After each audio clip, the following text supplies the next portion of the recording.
यूहन्ना का सुसमाचार अध्याय 15 वचन 1 और 2 मैं पढ़ रही हूँ, ध्यान देकर सुनो।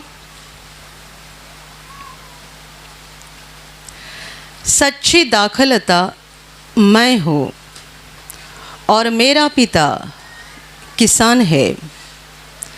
जो डाली मुझ में है और नहीं फलती उसे वह काट डालता है, और जो फलती है उसे वह छांटता है ताकि और फले। Hallelujah, hallelujah, hallelujah, hallelujah, hallelujah, hallelujah. प्रभु यीशु बता रहा है, सच्ची दाखलता मैं हूँ और मेरा पिता किसान है। जो डाली मुझ में है और नहीं फलती उसे वह यानी परमेश्वर पिता काट डालता है यानी निकाल देता है, और जो डाली मुझ में है और फलती है उसे वह छांटता है ताकि और फले। Hallelujah, hallelujah, hallelujah, hallelujah. मेरे प्यारे भाइयों और बहनों, प्रभु यीशु पर विश्वास करने के बाद हमारा जीवन किस रीति से होना चाहिए, यह इस वचन में प्रभु यीशु बता रहा है। हम जब अंधकार में थे, अलग जीवन बिता रहे थे, प्रभु यीशु में आने के बाद, प्रकाश की रोशनी की संतान बनने के बाद अब हमारा जीवन कैसा होना चाहिए, यह इन वचनों में प्रभु यीशु ने बताया है। वो दाखलता है और उसका पिता किसान है। प्रभु यीशु अपने आप को दाखलता बोल रहा है। पिता यानी परमेश्वर पिता वह किसान है, और यीशु पर विश्वास रखने वाले सारे लोग इस दाखलता की डालियां है। प्रभु कहता है कि जो डाली मुझ में है और नहीं फलती उसे वह निकाल देता है। परमेश्वर पिता किसान है और इसीलिए वो ये काम करता है कि जो डाली यीशु में है पर फलती नहीं है उसे वह काट डालता है, निकाल देता है, और जो डाली यीशु में है और फल रही है उसे वह छांटता है, यानी उसके अंदर जो भी बुराई है उसे निकाल के और अच्छा बना देता है, ताकि उसको जो फल आ रहे हैं वो बढ़ते जाए और बढ़ते जाए। Hallelujah, hallelujah, hallelujah, hallelujah. मेरे प्यारे भाइयों और बहनों, प्रभु यीशु खुद दाखलता है और यीशु पर विश्वास करने वाले लोग डाली है। तो इसका मतलब ये है कि यदि हमने फल नहीं दिया है तो हम इस दाखलता में हमेशा नहीं रह सकते हैं, क्योंकि दाखलता की रखवाली करने वाला और उसे छांटने वाला और उसे काटने वाला परमेश्वर पिता खुद किसान है।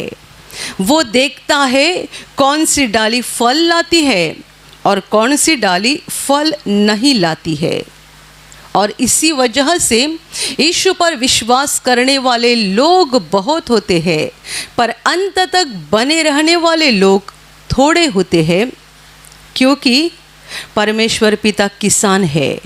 वो कौन सी डाली काटना है और कौन सी डाली छांटना है ये अच्छे से देखता है, और वो हर दिन अपना काम बराबर करते जाता है। Hallelujah, hallelujah, hallelujah. यीशु पर विश्वास करने के बाद हमारे जीवन की समस्याएं निकल जाती है, दुख निकल जाता है, बीमारियां निकल जाती है, और ये सारी बातें देखकर लोगों को बड़ी खुशी होती है और वे अपने विश्वास को प्रकट भी करते हैं कि हमने यीशु पर विश्वास किया है। पर आप जानते हैं, यदि आपने यीशु पर विश्वास किया है तो इसका मतलब यह है कि आप एक दाखलता की डाली बन गई हो, और अभी आपका फर्ज है कि आपको फल लाना है। जिसने आपको लगाया है उसको आपको फल देना है। कोई किसान आम का पेड़ इसलिए लगाता है कि वो उस पेड़ से आम की उम्मीद रखता है। किसान अपनी खेती में खेती इसलिए करता है कि वो फल की उम्मीद रखता है। बिना उम्मीद कोई यह काम नहीं करता है। Hallelujah, hallelujah, hallelujah. वास्तविकता में परमेश्वर ने मनुष्य को इसलिए बनाया था, इसलिए निर्माण किया था और इसलिए धरती पर भेजा था कि मनुष्य एक परमेश्वर का प्रतिरूप बनकर धरती पर रहे और उसके द्वारा संसार में परमेश्वर की महिमा हो जाए। परमेश्वर ने किसी प्राणी या पंछी को अपना प्रतिरूप नहीं बनाया, बल्कि मनुष्य को परमेश्वर ने अपना प्रतिरूप बनाया। दुनिया का पहला मानव आदम, उसे परमेश्वर ने इसलिए बनाया और अपने प्रतिरूप के अनुसार इसलिए रचा कि उसके द्वारा धरती पर परमेश्वर की महिमा हो जाए, परमेश्वर को उसके द्वारा एक अच्छा फल प्राप्त हो जाए। पर मनुष्य के अंदर बुराई ने प्रवेश कर लिया। मनुष्य बिगड़ते गया, बिगड़ते गया, बिगड़ते गया और इस सच्चाई को भूल गया कि मुझे किसने बनाया है, किसने मुझे धरती पर भेजा है और उसका मकसद क्या है। Hallelujah, hallelujah. आज लोग क्या देखते हैं? हर मनुष्य का मकसद एक ही होता है, अमीर बन जाओ, दुनिया में धनवान बन जाओ, सम्मानित व्यक्ति बन जाओ। बड़ा बनना, बड़ा यानी किस रीति से? बहुत पैसा कमाकर, चाहे सही रास्ते से कमाओ या गलत रास्ते से कमाओ, पर बहुत पैसा कमाकर लोग अपने आप को धनवान बनाना चाहते हैं और दुनिया की एक सम्मानित और बड़े व्यक्ति बनाना चाहते हैं। अब भारत के हो या अमेरिका के हो, इंग्लैंड के हो या जापान के हो, धरती के किसी भी देश में आप जाओ, लोगों के दिल में बस यही एक इच्छा होती है और इसी मकसद को लेकर वे अपना एक एक दिन आगे धकेलते हैं। इसलिए तो लोग मौत को बहुत डरते हैं। Hallelujah, hallelujah. जिसने अपनी जिंदगी के सच्चे मतलब को जान लिया है, वो मौत को डरता नहीं है, क्योंकि वो जानता है मैं धरती पर भी परमेश्वर की महिमा के लिए हूँ और यदि ये जीवन खत्म हो जाएगा, मैं स्वर्ग में जाऊंगा और वहाँ भी अनंत काल परमेश्वर की महिमा करता रहूँगा। हालेलुया। मेरा जीवन परमेश्वर की महिमा के लिए है। मेरा हर नया दिन परमेश्वर की महिमा के लिए है। जो व्यक्ति सच्चाई को जानता है वो मौत को डरता नहीं है। दुनिया के ज़्यादातर लोग मौत को डरते हैं क्योंकि उनका मकसद यही होता है, बस धनवान बन जाओ, अमीर बन जाओ, सम्मानित बन जाओ, बड़ी व्यक्ति बन जाओ। Hallelujah, hallelujah, hallelujah. परमेश्वर ने हमें धरती पर क्यों भेजा है? उसका मकसद क्या है? हमें क्या करना है? बस खाते पीते जाना, पैसा कमाना, अमीर बनना, क्या ये मकसद है? क्या इसलिए परमेश्वर ने हमको धरती पर भेजा है? यदि हमारे द्वारा परमेश्वर की महिमा नहीं हो रही है तो हम और जानवर, उनमें कोई अंतर नहीं है। Hallelujah, hallelujah. आदि मानव को परमेश्वर ने बनाया, ये परमेश्वर की इच्छा थी कि वो परमेश्वर का प्रतिरूप बनकर धरती पर चलता रहे और उसके द्वारा परमेश्वर की महिमा होती जाए, जो हुआ नहीं, क्योंकि आगे जाकर मनुष्य में बुराई पैदा हो गई और मनुष्य बुरा ही बनते गया, अधर्म से भरते गया। 2000 वर्ष पहले परमेश्वर ने अपने इकलौते पुत्र को, यीशु मसीह को धरती पर भेजा। यीशु मसीह इंसान बना, धरती पर आया। उसने मनुष्यों के पापों का सारा बोझ लेकर क्रूस पर बलिदान किया ताकि उस पर विश्वास करने वाले हर मनुष्य को पाप की क्षमा मिल जाए वे अधर्म से मुक्त हो जाए, पाप की गंदगी उनकी आत्मा से निकल जाए और फिर एक बार वे सच्चे अर्थ से परमेश्वर के प्रतिरूप के समान बन जाए। Hallelujah, hallelujah, hallelujah, hallelujah, hallelujah.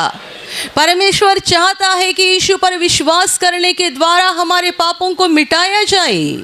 यीशु के पवित्र लहू के द्वारा हमें पापों की क्षमा हो जाए। हम जो गंदे थे, बुरे थे, अधर्मी थे, हम साफ सुथरे बन जाए, शुद्ध बन जाए, धर्मी बन जाए और सचमुच जैसा परमेश्वर है वैसा उसका स्वभाव हमारे अंदर प्रकट हो जाए। कई सारे लोग ऐसा समझते हैं कि परमेश्वर ने हमें उसके प्रतिरूप के अनुसार बनाया है, इसका मतलब हमें 2 आँखें दी है, 2 हाथ दिए हैं, 2 पैर दिए हैं। ऐसा नहीं है। परमेश्वर का प्रतिरूप यानी 2 आँखें, 2 हाथ, 2 पैर ऐसा नहीं, क्योंकि परमेश्वर तो आत्मा है, तो उसके पास शरीर कहाँ से है। परमेश्वर का प्रतिरूप, इसका सच्चा मतलब यह है कि उसका स्वभाव हमारे अंदर प्रकट होना चाहिए। वो कैसा प्रेम करता है, वो कैसा दया करता है, उसे कैसी तरस आती है, वो कैसे करुणा से भरा हुआ है। हम एक कुत्ते के बारे में नहीं बोल सकते कि वो बहुत प्यार करता है। हम एक बिल्ली के बारे में नहीं बोल सकते हैं कि उसके दिल में करुणा भरी है। कोई जानवर, पंछी, प्राणी परमेश्वर के स्वभाव को प्रकट नहीं कर सकते हैं। परमेश्वर ने मनुष्य को ऐसा बनाया है कि मनुष्य परमेश्वर के स्वभाव को प्रकट कर सकता है। यह है परमेश्वर का प्रतिरूप। हमारे 2 हाथ, 2 पैर, आंखें ये परमेश्वर का प्रतिरूप नहीं है, बल्कि यदि हमारे अंदर वो तरस, वो प्रेम, वो भावना, वो करुणा जब आती है जो परमेश्वर के अंदर है, तब हम सच्चे अर्थ से परमेश्वर के प्रतिरूप बन जाते हैं। Hallelujah, hallelujah, hallelujah, hallelujah. जैसे कि एक माँ के दिल में ममता होती है, ये ममता कहाँ की है? परमेश्वर के दिल में होती है। वो हमें किसी के लिए तरस आता है, वो कहाँ से आता है? ये तरस पहले परमेश्वर के दिल में है। परमेश्वर के दिल की भावनाएं, परमेश्वर के दिल का प्रेम वो मनुष्य में डालना चाहता है। मेरे प्यारे भाइयों और बहनों, प्रभु यीशु पर विश्वास करने के बाद जब हम पापों की क्षमा पाते हैं और हमारे अधर्म से मुक्त हो जाते हैं, तब वो परमेश्वर चाहता है अभी हम सच्चे अर्थ से उसे फल देना शुरू करें। इसका मतलब ये है हमारे अंदर परमेश्वर का स्वभाव प्रकट हो जाए और हम सही अर्थ से उसके प्रतिरूप बन जाए। Hallelujah, hallelujah, hallelujah, hallelujah. पर कितने सारे विश्वासी लोग इस सच्चाई को समझते नहीं हैं। उन्हें लगता है कि यीशु पर विश्वास करके जीवन जीना, इसका मतलब ये है कोई परेशानी आए तो प्रार्थना करो, कोई संकट आए तो प्रार्थना करो, कुछ चाहिए तो मांगो और वो हमारी सुनेगा, हमें देगा। इतना ही सीमित अर्थ वे जानते हैं। ये सही है कि संकट के समय, मुसीबत के समय या हमारी ज़रूरतों के समय हमें परमेश्वर को पुकारना है, उस पर निर्भर रहना है, उसके पास मांगना है और हमारे विश्वास के अनुसार वो हमें देता भी है। पर इतना अर्थ सीमित नहीं है। एक विश्वासी बनने का अर्थ ये है कि हमारे जीवन के द्वारा परमेश्वर को फल मिलना चाहिए। जिस परमेश्वर ने इस दाखलता में हमें एक डाली के रूप में लगाया है, उस परमेश्वर को हमें फल देना ज़रूरी है। और फल यही है कि हमारे अंदर परमेश्वर का स्वभाव प्रकट हो जाए, हम अपने आप को बदलते जाए, हमारे अंदर से बुराई निकलते जाए और जैसा परमेश्वर का स्वभाव है वैसे हम बन जाए, ताकि धरती पर हमारे द्वारा परमेश्वर की महिमा हो जाए। Hallelujah, hallelujah, hallelujah. प्रभु यीशु ने खुद कहा था कि तुम्हारे कामों को देखकर परमेश्वर पिता की महिमा हो जाए। हमारे काम ऐसे होने चाहिए, हमारा बर्ताव ऐसा होना चाहिए, हमारा चाल चलन ऐसा होना चाहिए कि हमारे द्वारा धरती पर परमेश्वर की महिमा हो जाए। तब जाकर परमेश्वर को हमने सच्चा फल दे दिया। पर कितने सारे विश्वासी लोग इतना ही जानते हैं कि संकट मुसीबत के समय हम प्रार्थना करें, पर हमें अपने आप को बदलना है, हमारी बुराई को निकाल देना है और हमें परमेश्वर की इच्छा के अनुसार चलते रहना है। ये परमेश्वर को सही अर्थ से फल देना है, इसे नहीं जानते हैं। Hallelujah, hallelujah, hallelujah. कई बार हमारे जीवन की डाली को फूल भी आते हैं पर फल नहीं आता है। आप विश्वासी बन गए हैं और अच्छी प्रार्थना करने लगे हैं, इसका मतलब आपके डाली को फूल आ गया है।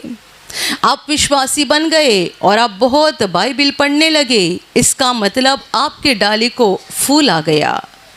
फल कब आएगा? आपने बाइबल पढ़ना शुरू किया, इसका मतलब आपके डाली को फूल आ गया। बाइबल का अनुकरण करना शुरू करोगे तब फल आ जाएगा। बाइबल पढ़ना फूल है और बाइबल को मानना और उसके अनुसार चलना ये फल है। आप प्रार्थना कर रहे हैं, ये फूल आ गया।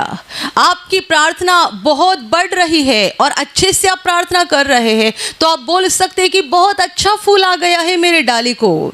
पर जब ये प्रार्थना तुम्हारे जीवन में प्रकट हो जाएगी, आप दूसरों के साथ प्रेम करना शुरू करोगे, दूसरों को क्षमा करना शुरू करोगे और आपके दिल में दूसरों के लिए ये तरस पैदा हो जाएगा कि मुझे इसके लिए प्रार्थना करनी है, मुझे उसके लिए प्रार्थना करनी है।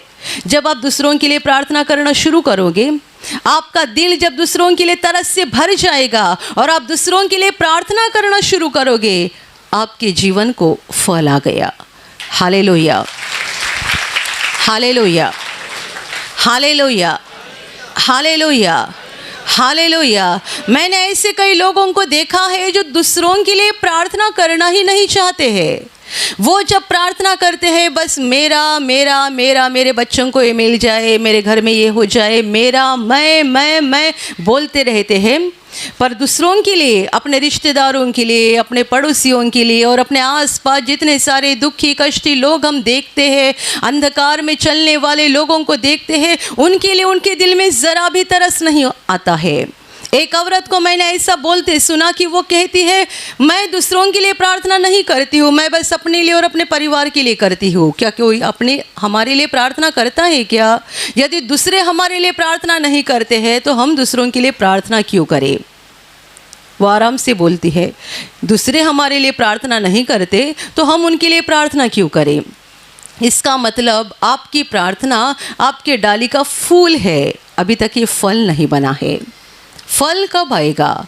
जब आपके द्वारा दूसरों के जीवन में परमेश्वर की महिमा होना शुरू हो जाएगा, तब आपके डाली को फल आ गया। Hallelujah, hallelujah, hallelujah, hallelujah. जो प्रेम, ममता, दया, तरस, ये बातें मैं आपको सिखा रही हूँ, इससे ही नए नियम में आगे जाकर पवित्र आत्मा के फल कहा गया है। प्रेम ये पवित्र आत्मा का फल है।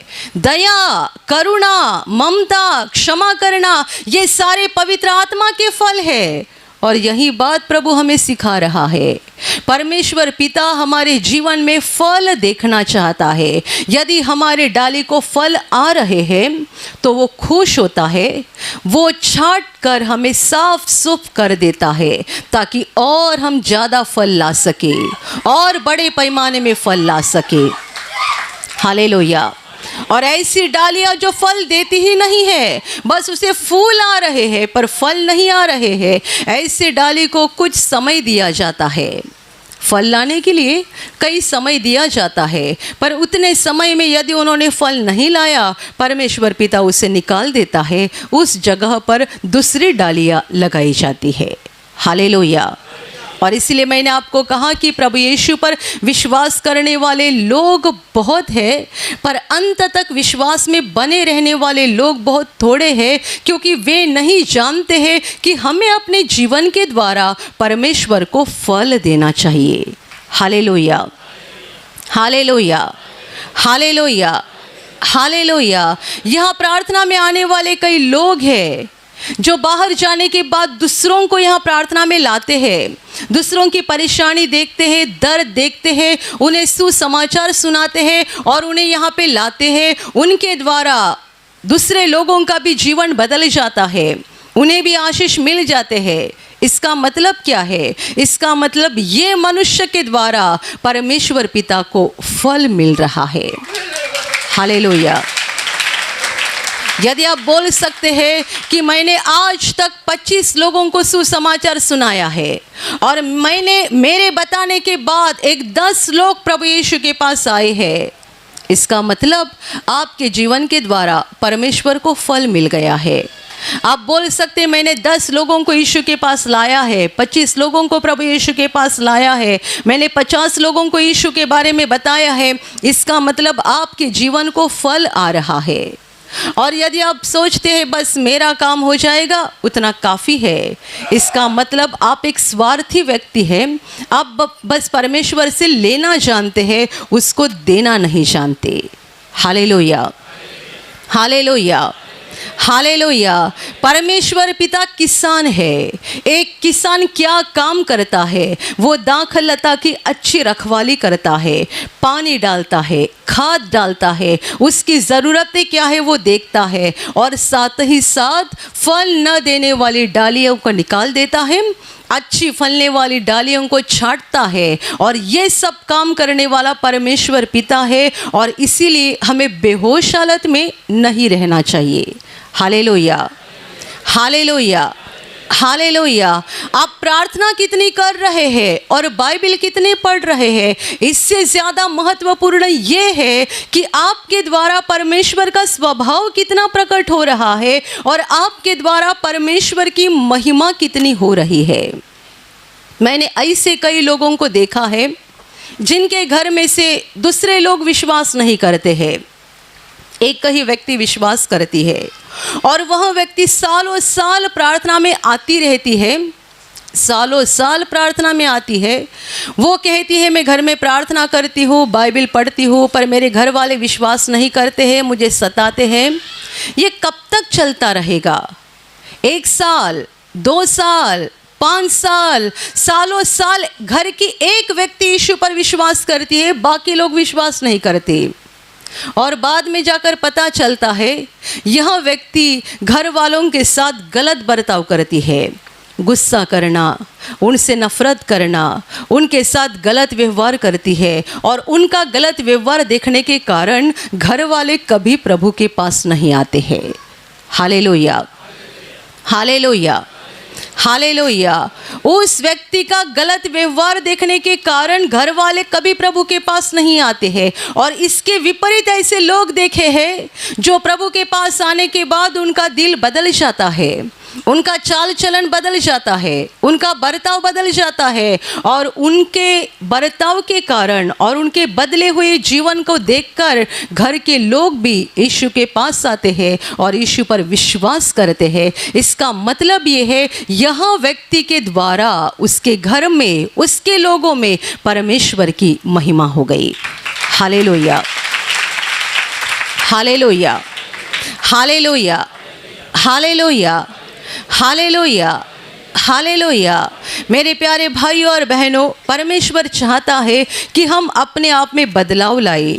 प्रार्थना करना अच्छी बात है, बाइबल को पढ़ना अच्छी बात है, पर समझ लेना ये हमारे जीवन को आए हुए फूल है, उसे आगे जाकर फल बनना चाहिए ताकि हमारे ओर से, हमारे जीवन के द्वारा परमेश्वर की महिमा हो जाए। हम ऐसी डाली बननी चाहिए जो प्रभु को फल दे रही है, फलती जा रही है, फलती जा रही है। हम ऐसी निकम्मी डाली नहीं बननी है जो बस परमेश्वर से लेना जानती है पर फल नहीं दे रही है। ऐसी डाली को परमेश्वर पिता खुद निकाल देता है। और आगे जाकर प्रभु ने और भी एक बात साफ कर दी है, ऐसी डालियाँ जिनको दाखलता से अलग कर दिया गया है, वे सारी दाखलता से अलग हुई डालियाँ इकट्ठा करके उनको आग में डाला जाता है। Hallelujah, hallelujah, hallelujah. परमेश्वर पिता प्रेम है वो नहीं चाहता है किसी का विनाश हो जाए, और इसीलिए तो उसने अपने पुत्र को, यीशु मसीह को धरती पर भेजा। अपने पुत्र का बलिदान इसीलिए कराया कि हम जैसे पापियों का उद्धार हो जाए। उसने हम पर इतना प्रेम किया है, इतना प्रेम किया है, तो हम परमेश्वर के प्रेम को किस रीति से प्रतिसाद देते हैं? उसने हम पर इतना प्रेम किया तो हम कितना प्रेम करते हैं? हम कैसा प्रतिसाद देते हैं? दुनिया में देखो, लोग इतने अंधकार में भरे हुए हैं कि परमेश्वर की सारी चीज़ें लेते हैं और उससे नफरत करते हैं। कहते हैं कहाँ है परमेश्वर, कहाँ है परमेश्वर, वो क्या करता है? हमें उनके जैसा नहीं बनना चाहिए। इसलिए बाइबल में कहा गया है, अविश्वास का मन एक दुष्ट मन होता है। परमेश्वर पर अविश्वास दिखाने वाले, उससे नफरत करने वाले लोग दुष्ट मन के होते हैं। हमारा मन ऐसा दुष्ट नहीं होना चाहिए कि हम बस परमेश्वर से लेते जाए। यदि हमने क्रूस के संदेश को जान लिया है, परमेश्वर के प्रेम को और उसके प्रेम की सच्चाई को जान लिया है, तो हमें उस दुष्ट मन के नहीं बनना चाहिए। Hallelujah, hallelujah, hallelujah, hallelujah. मेरे प्यारे भाइयों और बहनों, जब आप प्रार्थना करते हैं, आप शांत होकर अपनी आत्मा में देखो, आपको अंदर क्या बदलाव करना ज़रूरी है, परमेश्वर आपको क्या बता रहा है। यदि आपने यीशु पर विश्वास किया है तो आपके पास पवित्र आत्मा है, और यदि पवित्र आत्मा है तो वो अंदर आपसे बातें कर रहा है, आपको सिखा रहा है, आपकी अगुवाई कर रहा है, आपको राह दिखा रहा है, वो आपके जीवन की बातें आपको खोल कर बता रहा है। आपको पवित्र आत्मा की आवाज़ को सुनना चाहिए और उसके अनुसार अपने आप में बदलाव करना चाहिए। Hallelujah, hallelujah, hallelujah. हमें बार बार गुस्सा करने वाले, बार बार दूसरों को श्राप देने वाले, बार बार दूसरों से नफरत करने वाले ऐसे लोग नहीं बनना चाहिए। कुड़कुड़ाने वाले नहीं बनना चाहिए। हर बात के ऊपर नकारात्मक नज़र से देखने वाले लोग नहीं बनना चाहिए। परमेश्वर ने हमसे प्रेम किया है और यीशु के द्वारा हमें पापों की क्षमा मिल गई है, तो अभी हमें अपने आप में बदलाव करना ज़रूरी बात है। Hallelujah, hallelujah. अपने इस प्रार्थना घर में हर शनिवार दिन भर की उपवास प्रार्थना होती है। लोग यहाँ प्रार्थना में आते हैं और अपने अपने समस्याओं को लेकर या अपना अपना बोझ लेकर यहाँ पर आते हैं। जितने लोगों ने इस प्रार्थना में भाग लिया है, आप अच्छे से जानते हैं, सुबह 10:30 बजे जब से प्रार्थना शुरू होती है, अंत तक, यानी आप बोल सकते शाम को 4 बजे तक, हम आपको खुद के लिए प्रार्थना करने के लिए नहीं बताते हैं। ये हमारी प्रार्थना का अंतिम भाग होता है, जब हम लोगों को कहते हैं अभी अपने लिए प्रार्थना करो, मांगो प्रभु के पास तुम क्या चाहते हो, तुम्हारी ज़रूरतें, तुम्हारा दुख, तुम्हारा बोझ, तुम्हारी समस्याएं प्रभु के पास, प्रभु के सामने रखो। ये हम कब बताते हैं? शाम को 4 बजने के बाद। सुबह 10:30 से लेकर लोग यहाँ उपवास करके प्रार्थना में भाग लेते हैं।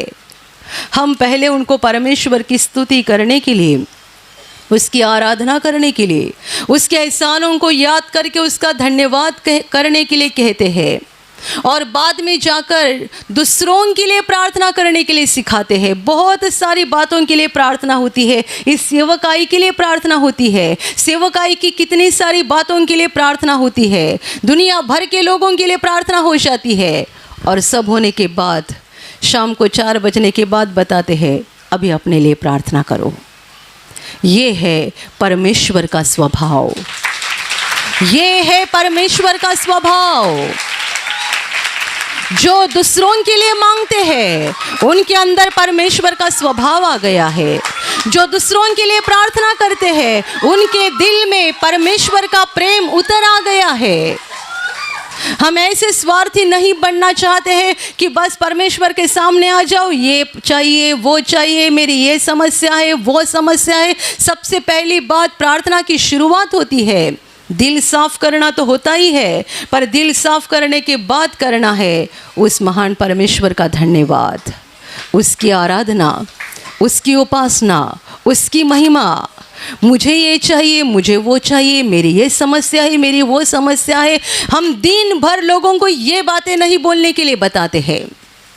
सुबह जब से लोग आते उपवास प्रार्थना में, ये नहीं बोलते मांगो मांगो मांगो, नहीं। प्रभु यीशु ने कहा है तुम्हारे मांगने से पहले परमेश्वर पिता जानता है कि तुम्हारी ज़रूरतें क्या है, तुम्हें किन बातों की ज़रूरत है, तुम्हारा बोझ क्या है, तुम्हारी समस्याएं क्या है। तुम्हारे मांगने से पहले ही परमेश्वर पिता जानता है। तो दिन भर इसी बात को लेकर परमेश्वर के पीछे नहीं पड़ना है, मुझे ये चाहिए, मुझे वो चाहिए, मेरे बेटे की शराब छूट जाए, मेरे पति को नौकरी मिल जाए, मेरी शादी को 15 साल हो गए, मुझे बच्चे नहीं है, मुझे बच्चे चाहिए। दिन भर ये बात लेकर परमेश्वर के पीछे नहीं पड़ना है। परमेश्वर की आराधना करो, उसकी महिमा करो, उसकी उपासना करो। ये होने के बाद दूसरों के लिए प्रार्थना करो और अंत में अपने लिए छोटी सी प्रार्थना करो। परमेश्वर पिता आसमान से आपकी प्रार्थना सुनेगा और आपको जवाब दिए बगैर नहीं रहेगा। Hallelujah, hallelujah, hallelujah, hallelujah. जब हम घर में भी व्यक्तिगत प्रार्थना करते हैं, आप 1 घंटा करो या 2 घंटा करो, आपकी प्रार्थना का स्वरूप भी ऐसा ही होना चाहिए। आप प्रार्थना में बैठे बैठे अपने लिए मत मांगो, पहले अपना दिल साफ करो, बाद में परमेश्वर की आराधना करो, महिमा करो और फिर जाकर दूसरों के लिए प्रार्थना करो। आप दूसरों की समस्याएं देखते हैं, दूसरों की परेशानियां देखते हैं। परमेश्वर ने अपना इकलौता पुत्र हम जैसे पापियों के लिए दे दिया। उसने हम पर प्रेम किया। बाइबल कहती है उसने अपना इकलौता पुत्र भी अपने लिए रख नहीं छोड़ा, बल्कि हमारे लिए बलिदान कर दिया। उसने हम पर पहला प्रेम किया है। हम जब प्रार्थना करते हैं, मांगते हैं या विनती करते हैं, हमें दूसरों के लिए पहली करनी चाहिए और फिर अंत में जाकर अपने लिए छोटी सी प्रार्थना करनी चाहिए। बहुत लंबी बातें मत बोला करो, वो सब कुछ जानता है, वो आपका दिल देखता है। आप विश्वास के साथ छोटी सी प्रार्थना करो, प्रभु सुनेगा, जवाब देगा और आपके जीवन को आशीषों से भर देगा। Hallelujah, hallelujah, hallelujah, hallelujah, hallelujah, hallelujah. दुनिया की तरह स्वार्थी मत बन जाओ। परमेश्वर का स्वभाव हमारे अंदर उतरना चाहिए। जगह जगह आप देखो लोग स्वार्थी बन गए हैं। मेरा फ़ायदा, मेरा फ़ायदा, मेरा फ़ायदा। आप प्रभु को फल देना चाहते हैं, परमेश्वर को फल देना चाहते हैं, अब दूसरों का फ़ायदा पहला करो, आपका फ़ायदा परमेश्वर बहुत बड़ा कर देगा। Hallelujah, hallelujah, hallelujah. एक बार केंद्र में एक बहन ने गवाही दी थी। उस समय केंद्र में प्रार्थना में बहुत ज़्यादा भीड़ होती थी और जाते समय बस में भी इतनी भीड़ रहती थी कि लोग भी एक दूसरे को धकेल कर मेरा नंबर अंदर लग जाए इसके लिए कोशिश कर देते थे।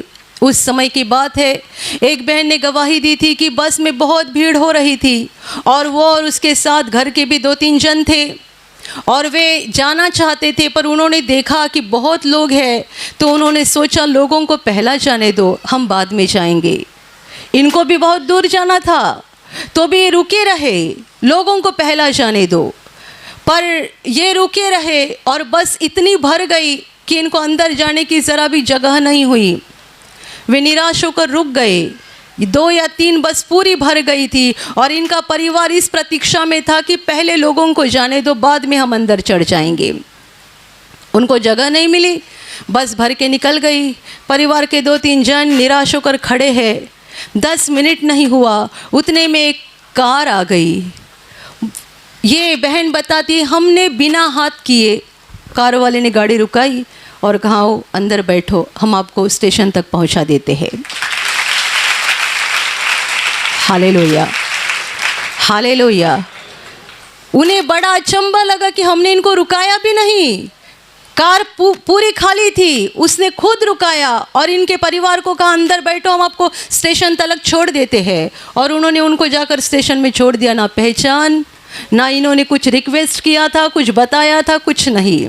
इसलिए मैंने कहा आप पहले दूसरों का फ़ायदा करा दो, तुम्हारा फ़ायदा प्रभु बहुत बड़ा कर देगा। लोग भीड़ में घुस घुस के चढ़ गए और ये आराम से कार में बैठ के निकल गए। Hallelujah, hallelujah, hallelujah. दुनिया क्या कहती है? मेरा फ़ायदा हो जाए, मेरा फ़ायदा हो जाए, मेरा फ़ायदा हो जाए। ब्रदर भी हमेशा कहते थे आप दूसरों के लिए प्रार्थना करो, आप जितने दूसरों के लिए प्रार्थना करोगे ना, उससे कई गुना आशीष प्रभु आपको देगा। आप मांगोगे दूसरों के लिए, प्रभु आपको आशीषित करेगा। हालेलुया। पर दूसरों के लिए मांगने का भी एक दिल होता है, दूसरों के लिए मांगने के लिए भी एक ताकत लगती है। आसानी से अपनी जीभ हिलती नहीं है, अपनी ज़बान आसानी से हिलती नहीं है। प्रभु मेरे पड़ोस में एक बहन है, कितने दिन से वो डायबिटीज़ से परेशान है, मुझे देखा नहीं जा रहा है। प्रभु अनुग्रह कर, उसे अच्छा कर दे और ऐसा अनुग्रह कर कि उसे तेरी ज्योति मिल जाए।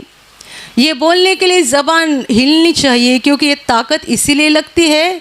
उस पड़ोसन ने आपको कुछ दिन पहले गालियाँ दी होगी, पानी के कारण या और किसी कारण कुछ झगड़ा हुआ रहेगा, तो अभी आप प्रार्थना में बैठे हैं, उसकी परेशानी देखते हैं, पर आपकी ज़बान कैसी हिलेगी कि प्रभु इसे अच्छा कर।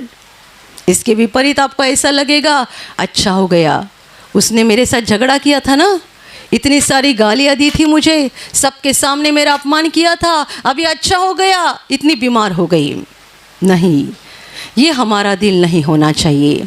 हमारा प्रभु जब क्रूस पर तड़प रहा था, जो नीचे खड़े थे उसका मजाक कर रहे थे, उसे हंस रहे थे, उसको सता रहे थे, प्रभु ने कहा हे पिता इन्हें क्षमा कर दे, क्योंकि ये नहीं जानते कि ये क्या कर रहे हैं। यह परमेश्वर का दिल, और यही दिल, यही परमेश्वर का स्वभाव हमारे अंदर उतर आना ज़रूरी बात है। Hallelujah, hallelujah, hallelujah, hallelujah. मेरे प्यारे भाइयों और बहनों, प्रार्थना बहुत करो, बाइबिल बहुत पढ़ो, पर साथ ही साथ बाइबिल का अनुकरण करना शुरू करो, अपने आप में बदलाव करो। परमेश्वर के समान स्वभाव हमारे अंदर आना चाहिए, हम सचमुच परमेश्वर के समान बनने चाहिए, और हमारे द्वारा दुनिया में परमेश्वर की महिमा होनी चाहिए, ताकि हमारे जीवन के द्वारा परमेश्वर को फल मिल जाएगा। Hallelujah, hallelujah, hallelujah, hallelujah. और अभी प्रार्थना करने का समय है। आप विश्वास करो कि एक पल में प्रभु यीशु आपको छूकर चंगाई देगा, एक पल में वो आपके जीवन का दुख निकाल देगा और आपके आंसुओं को खुशी में बदल देगा, क्योंकि उसके लिए असंभव कुछ नहीं है, अनहोनी बात एक भी नहीं है। प्रभु यीशु आज भी जिंदा है। 2000 वर्ष पहले वो शरीर रूप में धरती पर था, आज शरीर रूप में नहीं बल्कि आत्मा के रूप में है, और दुनिया के कोने कोने में जहाँ जहाँ लोग विश्वास के साथ उसको पुकारते हैं, उसके पास प्रार्थना करते हैं, उन सबों की पुकार को प्रभु सुनता है, उन्हें चंगा करता है, उनके आंसुओं को पोंछ देता है और उनके जीवन को खुशी से भर देता है। आप भी इसी विश्वास के साथ आपके बीमार भाग पर हाथ रखो, और यदि वहाँ हाथ नहीं रख सकते हैं तो अपने सीने पर हाथ रखो। प्रभु यीशु के नाम से इसी क्षण आपके शरीर की सारी बीमारियां निकल जाए। यीशु के नाम से आपके जीवन का सारा दुख निकल जाए। शैतान का हर एक काम आपके जीवन से और आपके परिवार से पूरी तरह से नष्ट हो जाए। यीशु के नाम से, प्रभु यीशु के नाम से शैतान का सारा काम आपके जीवन से नष्ट हो जाए। सारी दुष्ट आत्माओं को प्रभु यीशु के नाम से मैं आज्ञा दे रही हूँ, इसी क्षण इन्हें छोड़कर निकल जाओ और वापस उनमें नहीं आना। इसी क्षण प्रभु का महान सामर्थ्य आपके ऊपर आ जाए, प्रभु का महान सामर्थ्य आपके ऊपर आ जाए, प्रभु का महान सामर्थ्य आपके ऊपर आ जाए। इसी घड़ी पवित्र आत्मा की खुशी आपके दिल में आ जाए, पवित्र आत्मा की शांति आपके दिल में आ जाए, और आपका जीवन स्वर्ग की रोशनी से भर जाए। आमीन।